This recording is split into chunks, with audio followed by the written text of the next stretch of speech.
Las pésimas adaptaciones en anime de trabajos en manga, ya sea completados o aún en progreso, fueron, están y seguirán estando a la orden del día en esta industria del entretenimiento nipón. No nos vamos a salvar de ellas, ni aunque escribiéramos a los estudios responsables de matar historias grandiosas 100 millones de cartas en un año, porque hagan mierda o no, si producen pisto en el proceso, atrayendo a decenas de miles de personas para ver pendejada y media en la tele o en el cine, así sea con base en un timo descarado que aprovecha la popularidad de una franquicia, nadie los va a detener. Pero, siendo honestos, no todas las versiones animadas que alteran radicalmente la trama original son esas fecales afectadas por el cólera. Algunas proveen sus propios inesperados giros argumentales y personajes originales, y aunque siempre vamos a preferir el trabajo original al final, o al menos casi siempre, simplemente no tenemos razones de peso para echarles tierra.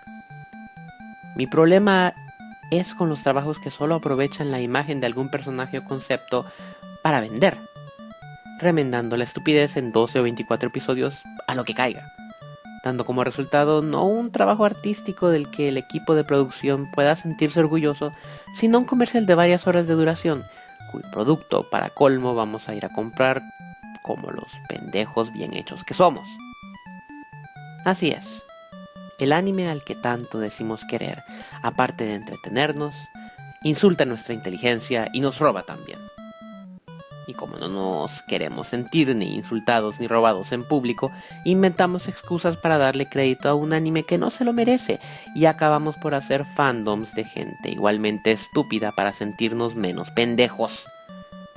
Pero como bueno, ni la popularidad ni los fandoms hacen de prótesis sintéticas brazos de verdad en términos narrativos, aunque el siguiente conteo llegue a ofender a muchos de ustedes y a muchos de sus más adorados trabajos, esta es a la larga mi opinión.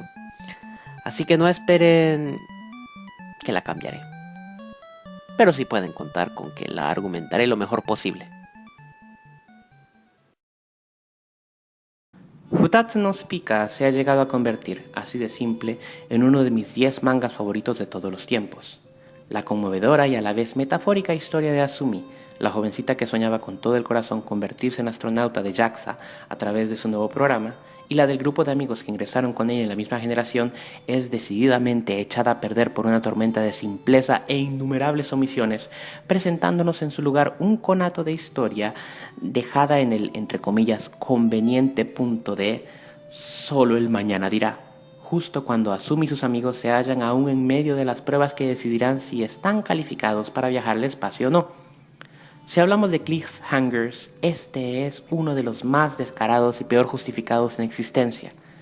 Y aparte de eso, la serie no está animada con una calidad que le haga justicia al sobrecogedor carácter humano de la historia original, llevándose uno la impresión de estar manejando un carro de ensueño con un motor chino.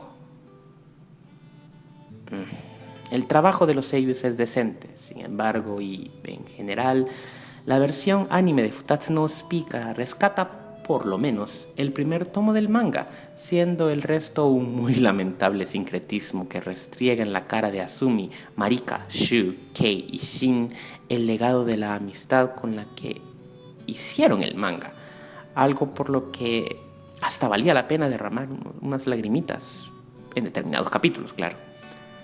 Futatsu no Spika, aún por marketing, era el tipo de trabajo que no merecía le hicieran algo tan feo, y no está más arriba en este conteo porque si bien el anime peca de omitir y cerrar sinvergüenzamente a falta de ideas originales, no hace mayores alteraciones a las personalidades originales de los personajes. Y si bien están animados mediocremente a mi parecer, el trabajo de las voces es bastante profesional. Así que como adaptación, Futatsu no Spika es indudablemente decepcionante, pero no sin dar a cambio algo decente en su defensa. Y hablando de historias complejas cambiadas por simplonas, teniendo resultados mierderos, a diferencia de Fullmetal Alchemist, claro, Hellsing pasó a la historia como un anime que sobreexplotó la esencia de su protagonista al punto de hacer ver el escenario en el que se desarrollaba como un gigantesco coloso de basofia. Y con eso estoy hablando de los episodios lanzados en 2003 y no Ultimate, amiguitos, así que no se enojen. Hellsing es un ejemplo perfecto de un fandom cuyos miembros, luego de ver la serie, apantallados en demasía por Alucard y su inmisericordia sadismo, ignoraron que la serie era en realidad mediocre, que había un manga mucho mejor aún siendo creado allá afuera, y hasta iban a convenciones haciéndose ver como chapulines colorados mata gente. Hellsing cuenta con muchos menos episodios que Futatsu no Pika, y bien se nota que Gonzo solo quería una babosada simple que vendiera plata sin complicarse la vida, importándole poco o nada respetar el trabajo original, dando a luz un humanoide narrativo que se sentía, ante aquellos que no se dejaron apantallar al menos, incompleto, con un cast poco desarrollado y opacado por su protagonista, jugando al troll al dejar más preguntas que respuestas. Alucard es un personaje carismático, y si no lo fuera, no habría estado entre mis antihéroes favoritos, pero por muy buena que sea la sustancia de la que está hecho el prota de un trabajo, por mucho que se esfuerce, jamás será la serie entera, e intencionalmente o no, entra en la corriente negativa que empezó a poner a los buenos vampiros como algo sobrevaloradísimo en el mundo del entretenimiento en general. Como una nota final, tal vez sea mi imaginación, pero no recuerdo que los diálogos fueran tan espantosamente trillados en el manga. Y más aún antes, durante y después de cada puta pelea de la que Alucard forma parte. Como sea, lo hecho está. Next.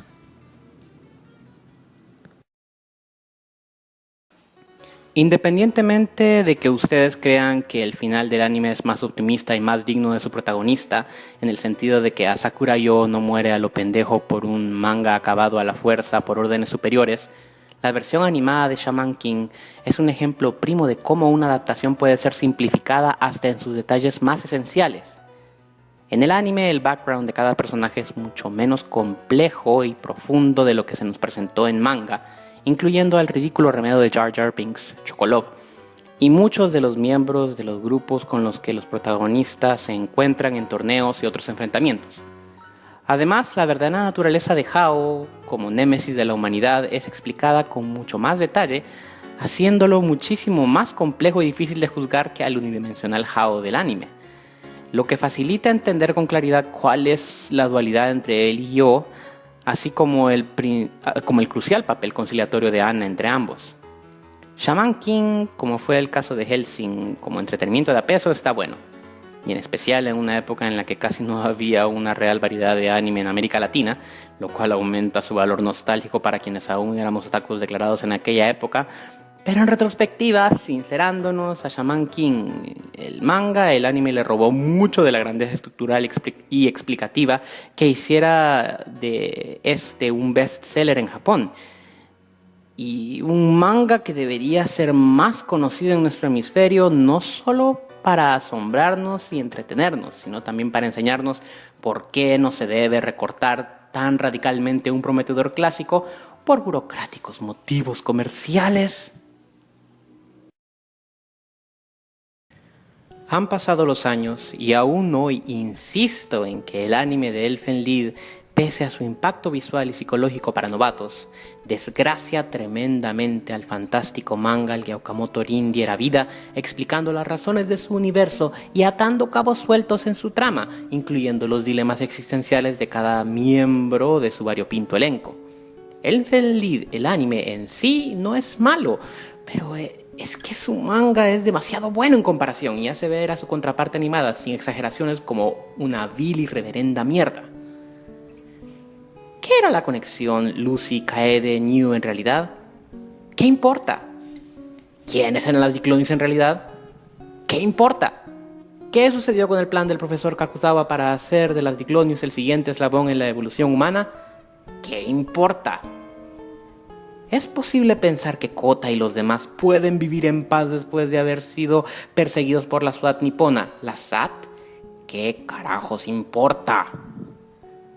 Elfen Lied nos dice: les vamos a poner un vergo de muertos en la cara, con sangre, vísceras y todo eso. La asesina será una niña kawaii de pelo rosado y ustedes van a quedar tan en shock que, aunque los dejemos en el aire con un cliffhanger estúpido que les saque el dedo y dejemos absolutamente todo a medias, a ustedes les va a gustar esa maldita pendejada, ¿ok? Bueno, pues eso pensó, eso consiguió, y al final los otas hipsters andan diciendo a lo imbécil, ¡oh, qué obra más profunda! Hablando sin usar su maldito cerebro, que omite la existencia de un trabajo mucho mejor, trabajado y relevante como influencia de un medio cualquiera hacia su audiencia. La triste realidad es que Elfen Lied, el anime, es un trabajo mediocre con shock value que, aunque notorio, no acaba por rescatarlo realmente. Diseñada bajo la controversial premisa de un romance entre primos, Sakura Tsuushin debía ser polémica amorosa, sí, pero como microcosmos de una década llena de desilusión, realismo y ruptura de cánones. Yujin siempre se ha caracterizado por crear humor para adultos, pero ciertamente Sakura Tsuushin se trataba de un caso mucho más especial y merecía que se le viera en anime más allá del ecchi provocado por las escenas eróticas entre Urara y Toma. Sakura Tsuushin era desencuentros, infidelidades, extorsiones, intentos de asesinato, abortos, violaciones, prostitución juvenil, roces con la mafia y, dentro de todo este caos provocado por un Japón en eterna recesión, un par dispuesto a estar junto a toda costa. El corto anime de ese trabajo es romance barato y simplón y más romance barato y simplón. No sé, tal vez porque los productores temían alinear a una audiencia mayor en los medios con historias y polémicas más difíciles de digerir, ya no se diga tolerar. Sea cual fuera el motivo tras la simplificación de Sakura Tsuushin a niveles de Blancanieves y los 7 enanos, el hecho es que el producto final, comparativamente hablando, es mierda. Los trazos anatómicos de los personajes le hacen justicia a los de Yujin, ¿verdad? Pero con una historia tan blanda de fondo y sin una exposición social ulterior, Sakura Diaries, como es conocida esta babosada en Occidente, no deja su huella en nadie y es digna de olvidar.